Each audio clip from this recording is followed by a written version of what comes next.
My father started our company in 1978 on the south side of Chicago at 79th and Pulaski, which isn't the greatest neighborhood. But that I remember when I was a kid, like my oldest memories are going into this office. It's just that strong smell of cigarettes because everybody smoked in the 70s and 80s. And I was born in 84. And I would go in the office and I mean, a lot of times that's how we would get watched, which again, I don't think parents would do that these days. But I would, I'd go to the office and he had this big old brown couch. It stunk of cigarettes and he had gumball machines up front and I'd beg him for a quarter. Does anybody ever eat these? I hope not. I mean, these things have to be here like somebody's gonna get sick. This is a liability. You know what I mean? Like, I'm gonna get sued over this shit. Somebody eats this stuff. Which I still don't get. Like, why am I paying a quarter for his own gumball machine he owns? He just gave it to me. But anyways, and we would, I would just sit in there and listen to him talk and how he did stuff. And they give me odd jobs. And back in the day, the MLS, which was used to be a book-based system, I would fill out books and write in addresses into those books and, just play around with other stuff to do small jobs around the office and stuff. And I think being there, I kind of liked talking to people. I was always a talker, and I liked, the energy that I saw of like selling real estate. And my earliest memories just remember me being that I always just wanted to be in real estate. In fact, in kindergarten, I remember telling my teacher that they would go around and say, like, what do you want to be when you grow up? And I said that I want to be a real estate agent. And then the teacher laughed. It's like, don't you want to be like an astronaut or like a fireman or a copper and stuff like that? I said, no, I want to sell real estate. And she just like laughed at me. And I just thought to myself, like, everybody's got a dream. And to me, that's just what I always wanted to do. You have to keep all of your transactions for 7 years. These things are going to break. They're opposite. These things are literally going to break.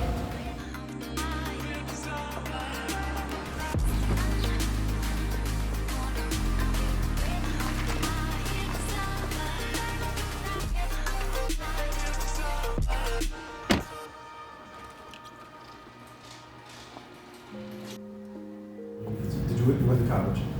Yeah, I went to college. So when I graduated high school, I went to Eastern Illinois University, the only college I got into. I applied to like maybe 20 colleges. I only got a 20 or 21 on my ACT. I can't remember. I know I took it twice, but that's a terrible score for anybody that knows the ACT. And I was a low B, high C average student. So the only college that I got into was Eastern Illinois. And I went in there, and again, it kind of like furthers my stories of like, we're just not going to be much. And so when I got into there, I went directly, everything I did at school, even in college, was I took classes that I thought would give me more information of what I could do to develop my real estate career even further. I started as a major of business there, and the classes I took, I could not keep awake at. I have ADHD probably. I've never been physically diagnosed with it, nor do I take any medication for it, but I just couldn't get into it. And I'm the type of person that if I'm into something, you can't stop me. Like, I am so focused once I like something that I'm like a train on a track, and no matter what you throw in my way, I'm just gonna keep going. And nothing in there gave me any inspiration or made me want to learn. So I was already licensed in real estate before I graduated college. So at that time, there was just a real estate salesperson and a broker. And a broker could own a company, and the real estate salesperson would have to work for a sponsoring broker. Now they have a real estate broker or a managing broker. But at that time, it was sales and then broker. So I got my broker's license right after I turned 21, because you had to be 21 years old to get it. So right after I turned 21, I started studying that summer to get my broker's license, so that when I graduated college, I could already technically own a company. So I graduated college in the December of 06. I stayed an extra semester. But when I graduated in December of 06, I had my broker's license, and I immediately started working literally the day after I graduated.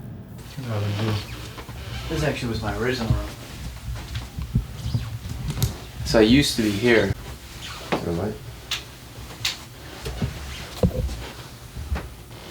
And this is what worked.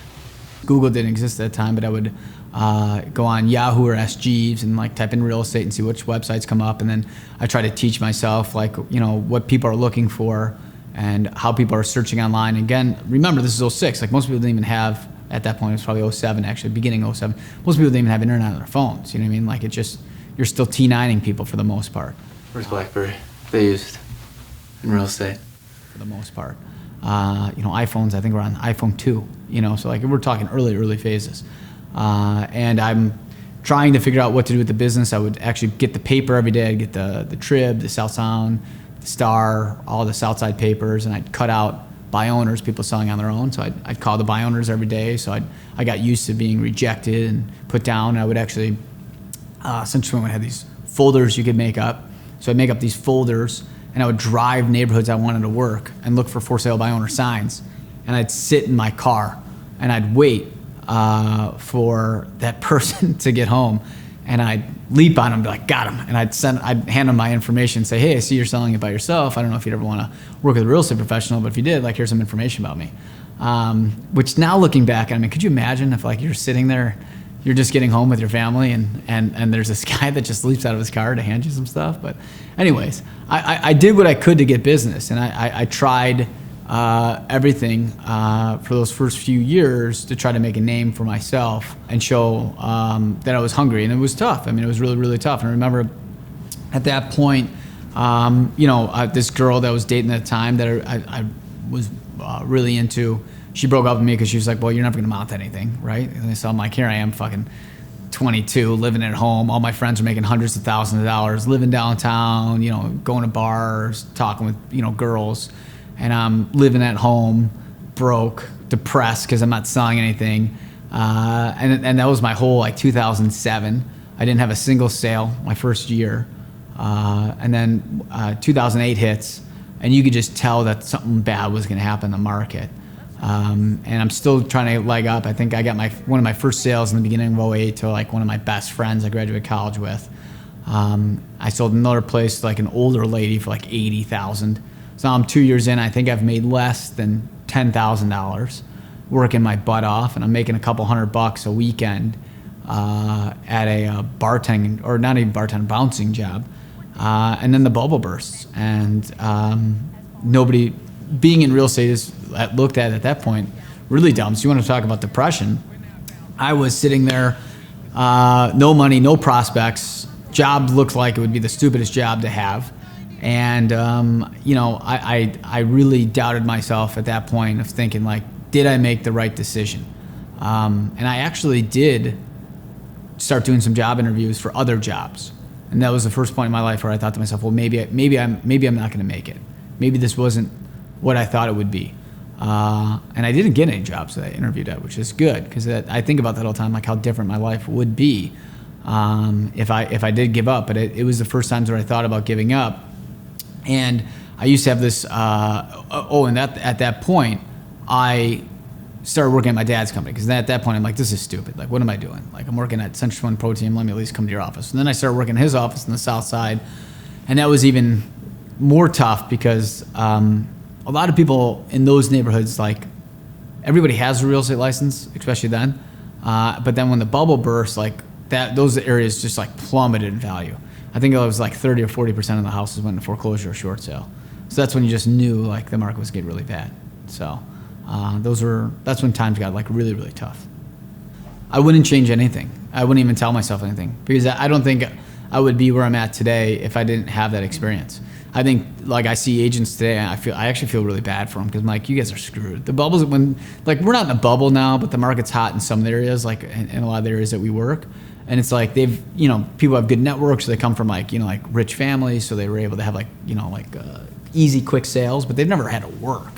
And even now, we're starting to see the market kind of slow down in certain parts, and people are freaking out. And they're well, I have to pick up the phone and dial it. So I think the only reason I got to where I got is because I did fail so often. And it also rebuilt up me to understand that it's not bad to fail. I think a lot of people are so afraid to fail these days, and they fear rejection. And a lot of people who've gotten their license and been selling since maybe 16, 17, they haven't had to deal with failing or rejection or anything like that. And they're so scared of it. And as the market's going to get worse, they're going to have to face that fear, and they're not physically built for it. Whereas I can take failure all day long. I'm not afraid of it. I mean, how far can you fall? I mean, the ground's right here, right? The only time you ever truly fail in this job is if you kind of fall and you don't get up, but if you keep getting up, then you're never a failure. I mean, everybody's going to fail at some point, but I think a lot of people aren't in store for what's about to happen.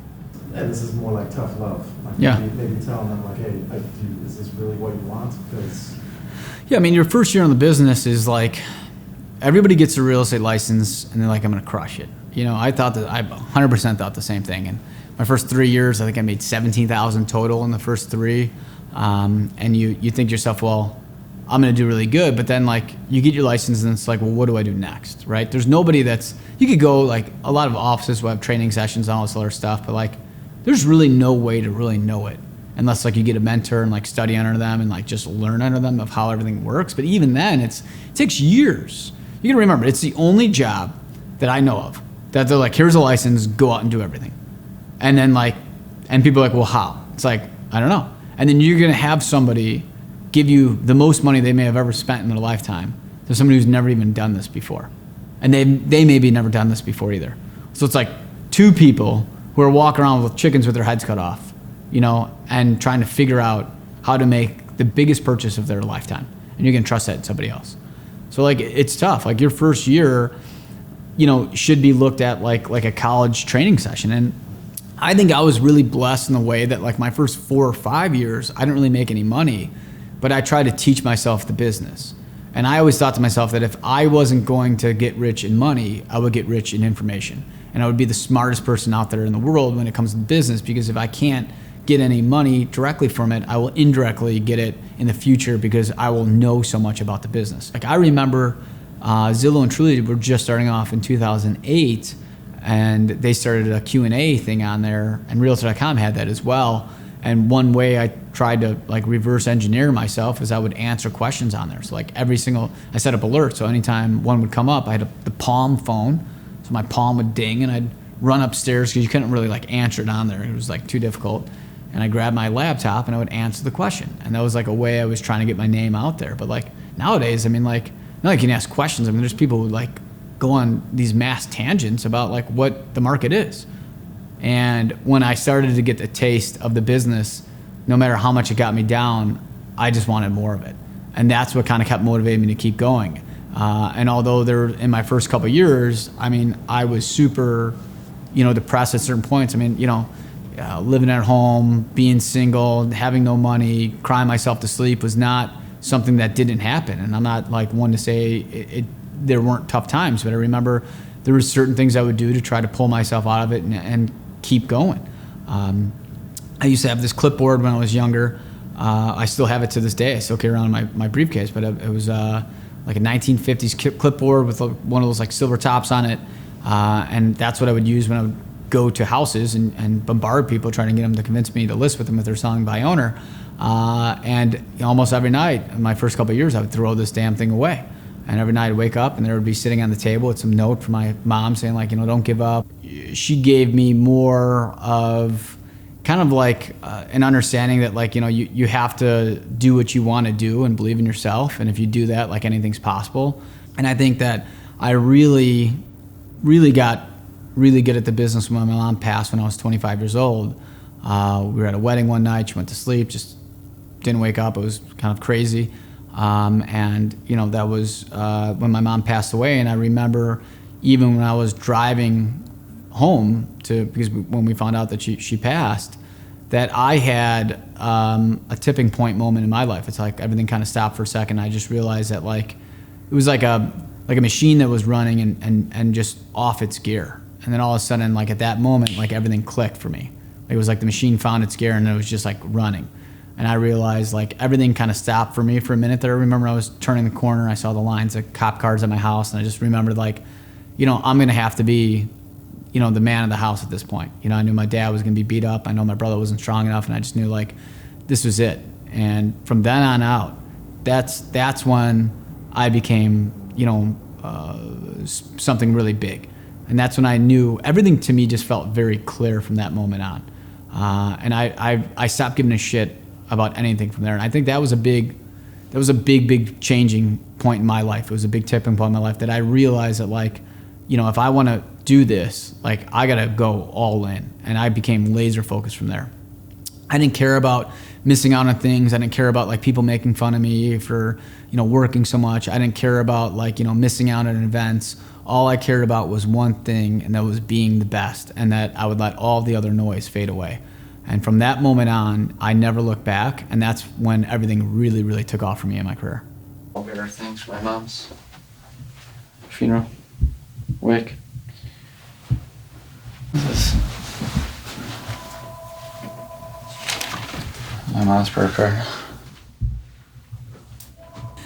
Towards the end of '08, I decided that I didn't like selling on the south side of Chicago or in the suburbs. So I decided that, my passion and what I loved more than anything was the downtown. I love the energy, I love the vibes, etc. But I didn't know the city. When we're from the south side, we've been down here. We would go to bars and stuff like that. But I didn't know what a Gold Coast or River North or, a Wrigleyville meant. These were just words, and most of the time when we came down here when we were in college, we were just coming to get hammered, and I was taking a car or a cab somewhere and cabbing it back. I wasn't driving here, and I just knew that if I was going to make it big, I wanted to make it big in the big city. So I remember when the day I decided, I woke up one day, I'm like, I'm gonna take the company downtown. I told my old man, I'm like, listen, I'm gonna focus downtown. My dad's like, I hate them North Siders. He's like, you're on your own. I'm not going to give you a penny. I'm like, Dad, why don't you invest a little bit? Give me some money. Let's open an office down there. Let's have a presence. And he's like, you can work from anywhere. There's no point. You don't need an office. If you want to go down there, figure it out on your own. I'm not giving you shit. So I'm like, okay. At this point, I think I'm like 23 or so. So when I get an idea on something, I want to do something. You can't talk me out of it. There's just no way. If I'm like, this is what's happened, this is what it is. And when I decide to commit to something, I go all in. Like I put everything into it. So when I got this idea that this is where I'm going to take the career, I remember I stopped at a 7-Eleven. I think it was on like 63rd and Archer. And I grabbed the paper map because there wasn't like big map, like phones nowadays. You just go on there. And I was like, okay, I'm going to learn the city. So I would drive downtown and I would draw out the neighborhoods on the map, okay? And then I'd figure out, okay, if this is what Gold Coast means, then this is here. If this is River North, this is Streeterville, et cetera, And then inside that map, I would draw out names of buildings, okay? Like, you couldn't like actually draw it all out because the map isn't that big, but like I'd make marks and then have like a notebook that I would, on my clipboard that I would like have reference for. And I always said that if I was gonna make it, I was gonna make it, and I was gonna make it big, I was gonna make it in sales, not rentals. So what I would do is I'd get here in the morning, and I'd walk a neighborhood. I would walk different neighborhoods, for days at a time. Winter, snow, rain, didn't matter. I'd go there and I'd walk the neighborhoods to get a sense of like what it was, start teaching myself it. And then if I saw a big building and if it had a doorman, I'd walk in there, I'd say, hey, what's the name of this building? And is this sales or rentals? And if it was rentals, I'd leave. And if it was sales, I would ask the doorman a bunch of questions, okay? And I'd carry on like Starbucks or gift cards, something like that, Dunkin' Donuts gift cards, and give it to them if they would like give me some information. I'd just ask stupid questions, what are the amenities, all this stuff, and I'd take notes of it, okay? And this was me trying to teach myself the buildings. I didn't have anybody I could really talk to learn about the buildings, and I figured that if somebody else can make it, then so can I downtown. And I didn't need other people, I just needed to have the attitude. All it takes is for me to work to be successful, right? Because in this business, there's only one person that can make or not make you. There's nobody else. You could blame other people. You could say it's the market. You could say, it's that seller, that buyer, et cetera. But ultimately, if you want to be successful in this business, you have to believe in yourself. And you are either going to be the reason you succeed or you are going to be the reason that you fail. And I figured to myself, if I was going to make it, I believed myself. And I knew that I did believe myself. So when I came down here and taught myself the neighborhoods and the buildings and stuff like that, I did it because I wanted to be somebody that when people had questions about the market or buildings, I could tell you everything you want to know. And that's why still to this day, you could point to any building in the city of Chicago and I could tell you everything you want to know about it. It's because I took the time to actually learn every building. I took the time of learning the ins and outs of every single neighborhood. And again, I didn't care about making money. I cared about making information and being rich in that information so that when people talk to me, I could talk intelligently about every single thing there was about the market and the buildings. And I also figured that, okay, well, I'm down here, okay, I'm gonna try to get some business, right? So I would, there's two main things I did after the bubble burst to try to get business. The first thing I did is that I figured that if somebody was remodeling they might be selling, right? It's a big thing, right? So I would stand outside like Home Depots and Lowe's and stuff like that with business cards. And people who were walking in and out, I would say, hey, if you're looking to buy or sell, I'd be happy to help you. And I'd hand them business cards. And I would get kicked out of Lowe's and Home Depots all the time because I actually started by going inside and like going towards like people like looking at bathrooms and kitchens and stuff and like handing them stuff and like people were like, you gotta get out of here. And then I moved it to outside and I would hand it to people as they came in and out. And I would get kicked out of those things all the time. And I knew that I probably looked like an idiot. I remember my friends would be like, oh, look at Laricy. Like, he's such a loser. He's like handing out business cards in front of businesses to try to get like more business for himself. Like, how embarrassing is that? But I didn't care. At this point, I was at the point in my life where I'm like, I just want to be successful and I just want to make it.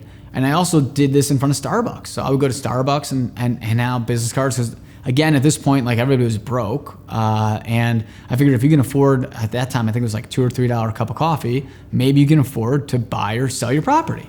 And I figured it was a good name to try to get my name out there. Now, I will tell you right now that neither of those strategies gave me anything really. But I think indirectly it helped me feel comfortable in awkward situations, right? Like, it's hard for other people to understand, like, what it's like to be told to F off or to be told no and be able to then do it again with a smile on your face and not feel like you failed or devastated or beat up by it. Whereas for me, like, I remember the first couple times I did it, I felt really uncomfortable and like, it is weird. I mean, anybody that's watching this isn't like, what a weirdo, right? It is weird. But ultimately, it made me more comfortable and outgoing in a situation where you meet somebody new and you're trying to start a conversation.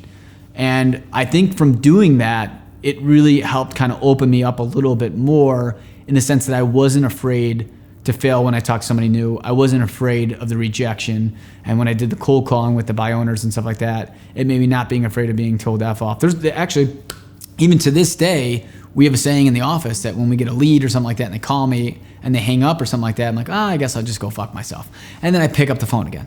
And I don't care, and I could really just let that go right off my shoulders, where a lot of people, when they're yelled at or belittled or something like that, it eats them. I mean, some people may not be able to sleep for a week because they're so, and they may have PTSD on it. They may not be able to do it again, right? Because they don't like that rejection they got. Whereas for me, by doing that type of stuff, it helped further me along to where I'm today. So yes, at that time, it got me zero business. And yes, you can look at it like a complete waste of time, but ultimately it was all an exercise that got me further in my career today. I mean, I think a lot of people have a lot of excuses in our business because they're saying like, hey, it's a tough market, or it's that listings problem. There's something wrong with it. It was too high in price. It's not me, it's them. Or, they're like, oh, it's too many hours. I don't want to have to work all the time. And there's always something. You can always blame somebody else. You can't ever control the market. You can control how you react to the market. So I'm never the one on the defensive saying like, oh, well, we have to do this, this, and this, and it's this person's fault or that person's fault. I go into everything thinking like, I know this is what's happening. Here's how I'm going to combat that, and this is how I'm going to crush it. Okay? Because I'm not here to blame anybody else. I'm not here to make excuses. I'm here ultimately to only control the things I can control, and whatever happens from there happens. But I'm not going to blame anybody else. I'm not going to make an excuse. I'm just going to be the best version of myself each and every day, and that's ultimately how you're going to win. When I took the company downtown in 2008, like I had no office, no backing, no investors, nothing like that. I just had a will and a way of wanting to win, and I would, drive down and work. And as I grew my business, and in 2011, I had enough money that I could buy my first condo downtown. Although at that time, I couldn't get a loan. So I had to get a loan from my father. I did an articles of agreement. He charged me, I think, like 5.5% interest rate at that time, which I still pay him today at 5.5%, even when the rates dropped down to 3%. And started working out of my condo at 700 North Liberty in 2011. And that was our office. It was from the condo in the second bedroom. And in 2012, at the end of 2012, I realized that I got so big that I'm going to need some more people to help. I'm only one person, and at that year, I think I did a little bit more than 18 million, and we were on pace. I was on pace to do almost 40 that year on my own, with no assistance, nothing like that. And I was like, I'm gonna need some more people. So I decided to hire a couple of people, and we started working out of my condo. So now we have a few people working out of my condo, and we're coming in and out. And we're expanding now at this point though. Now we're starting to do some like real volume. We're on pace for, I think we were on pace for like 70 million that year. And I was like, we're gonna need some space. We can't, my wife was teaching, and my wife was my first assistant. So she got licensed when we were growing in like 2010 and 11. She was my girlfriend at the time. And so she gets licensed. She's scheduling appointments in between, like teaching kids. And she'd come home and there's people working on the condo, and she's like, listen, we're gonna have to figure something out here. At this point, it's beginning of 2013, and I was looking for office space, and I loved River North. We lived in River North, and I was always looking for space, and we were walking by this photography office, and I saw a light on in there, and I never, ever saw anybody in this photography office ever. And because there was light on, I told my wife, I was like, listen, let's hold on one second. I want to run in here really quick and see who owns this place. So I walked in there, met the owner, and I said, hey, I never see you in here. He's like, oh, that's because you just see the storefront. We're only in the back. I said, just, curious. You ever think about renting the storefront? He's like, well, I use the place. I said, well, you said you just use the back. And he's like, yeah. And I'm like, but you don't use the front. And he's like, yeah. And I'm like, I only need the front. I'm like, what if I rented the front part of your office space and you could keep the back? And he's like, that's actually a good idea because I'm not really doing anything with this. So we literally took a paper towel off and came up with an agreement of a price and that he would pay to build a wall between the units. And that's how we came with the first office space. I literally walked out front. It was like a 20-minute conversation. My wife was just sitting out front. And with a paper towel, I said, this is our first office. And just like that, that's when we got our first office. And by the middle of 2013, we hired our first full-time assistant. And I remember I was super nervous about that, but we had an assistant and 2 agents in the beginning of 2013 when the office was done. And I remember I was extremely proud that we had that space, and still our office to this day. And I remember the night we did the build out for our side, we got a couple of Paisanos pizzas, and my wife was building the furniture because she's the handy one in the relationship, and I was literally on the floor on a computer closing deals, and that was our first experience and first night in the office. We almost slept there building it and making sure everything was right. So it was an exciting time, and that was when the Matt Laricy group was like really, really formed because we had our own, carved out our own little place, and that year we did $69 million in sales. And that was our best year to date at that point. I'm sure that gives a lot of perspective because everyone wants to rush to hire buyer agents and assistants and expand, recruit, and grow this team. And like you said earlier, their team photo looks like a Where's Waldo with all these agents that. Well, so you think about this, that everybody wants to grow and expand so quickly, and they're like, I'm 1 or 2 years in, I got 5 agents. And I tell people this all the time, is that like we really, really started the Matt Laricy group in middle of 2013. So think about this. I started in 2006. So that's end of 6. Let's wipe 6 off. Let's say 7, 8, 9, 10, 11, 12, 13. 7 years in the business before I took somebody else on. My very first employee was my wife, because we were growing really quick, and this was in 2010, and my wife was a teacher, and I was like, I can't handle setting up appointments and stuff, and I got to a point where I couldn't figure out how to be more organized. I knew what I needed, but I didn't know how to get there. Nicole did everything early on in the business. So I worked with Matt Laricy before we even had an office or an assistant.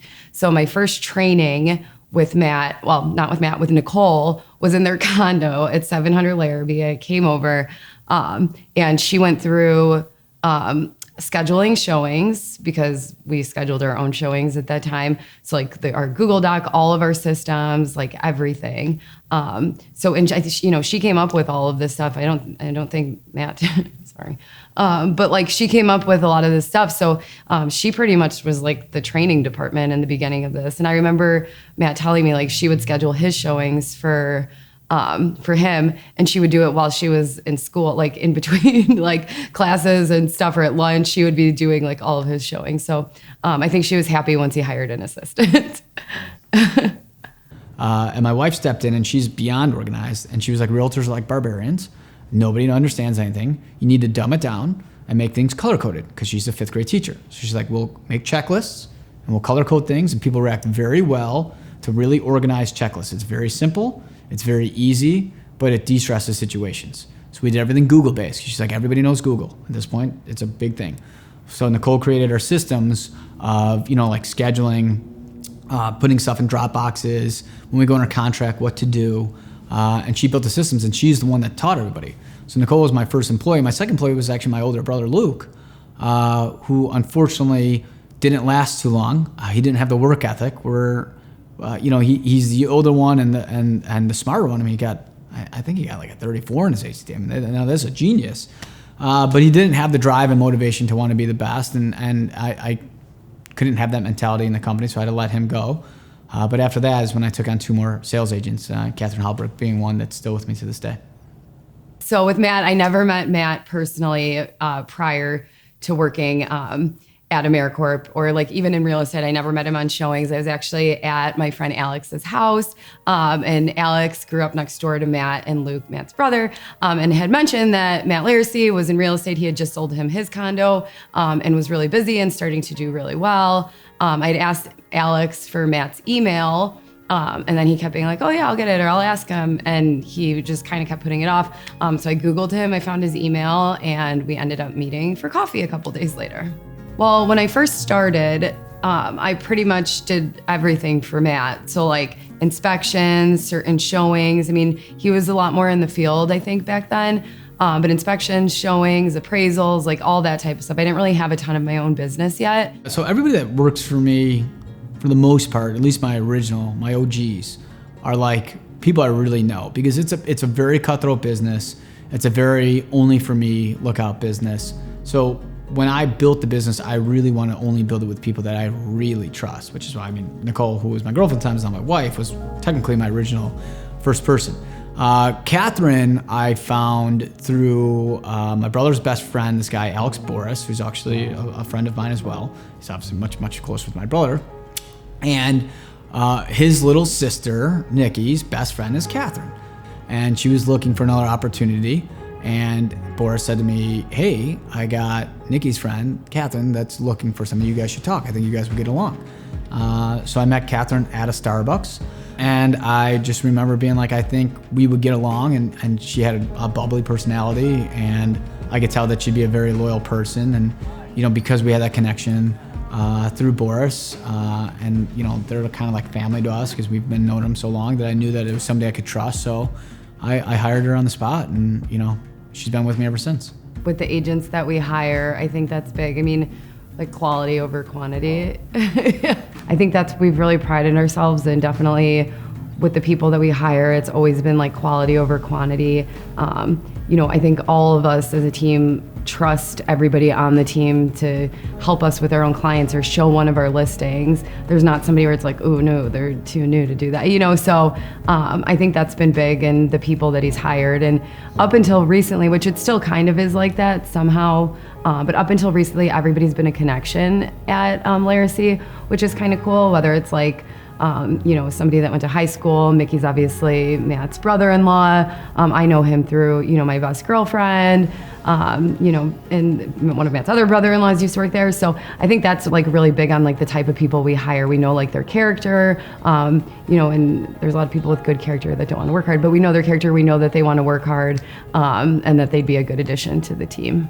So as it comes up on my 10-year anniversary, yes, I think of Laricy as, and the company as a whole and everybody on the team is like family. We're very close. I think loyalty is huge. I've had past people that have worked for the company that have wanted to wrong Matt or do bad things, and I've lost friendships being loyal to Matt over time, which is unfortunate, but I think it's one of those things that this company is built on all of us like trusting each other and being friends, and that's turned into a family. So yes, I think loyalty is very important. And it's pretty cool to see like over the years, the people that have stayed and the people that have left on good terms, maybe not some of them on good terms, but I really do consider it like a family. Like anyone could probably work at Americorp, but not anyone's going to work on Matt's team, because he wants someone who's going to fit in with the group well. What is it that differentiates kind of Matt Laricy from other REITs that say, because there's a lot of brokerages who will hire you and then give you a business card and pat you on the back and say, "Who you want to play?" I think the reason we have quite a high turnover is because it's not easy to work for Matt. I think last year I worked like 345 days, whereas I think most people want to, go spend some of their weekends doing stuff, and that's the kind of the thing you sort of need to be working 7 days a week for like 48, 49 weeks a year, and that's not everyone wants to do that. So it's about, he's trying to find people who are willing to do that, because there are people, and if you do it, you can do well. But I'd say that's the biggest thing. I don't know a lot of teams where everyone on the team is willing to do that. A big problem a lot of realtors have is scaling. Like, how do I get from 10 million to 18 million, right?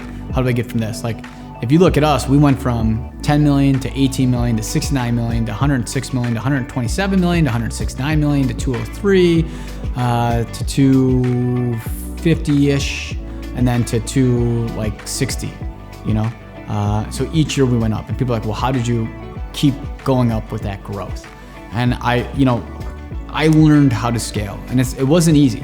There was many times where I wanted to have a nervous breakdown, because I had to realize that, I can't be everywhere at once, and I can't do everything at once. And I remember there was a few key pivotal moments that I knew that I needed to let go. The first was with showings, right? I had to be at every showing, I had to do all this stuff, I had to be at every inspection.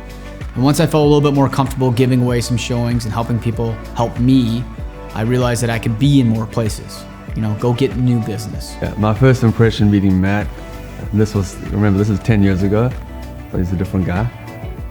He kind of reminded me of like a American frat bro. Like, that's the kind of vibe I got from him. I think he was like 27, I was 25.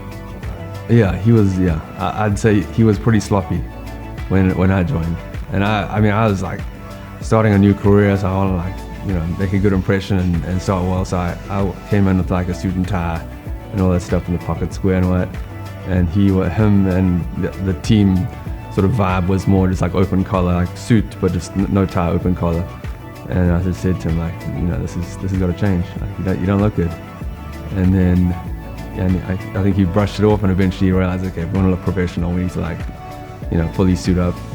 So then, probably like 5 or 6 years ago, that became like the standard. My next immediate goal is to be, number one in Chicago in every category. Number one in overall volume, number one in buy side, number one in sell side, number one in overall transactions.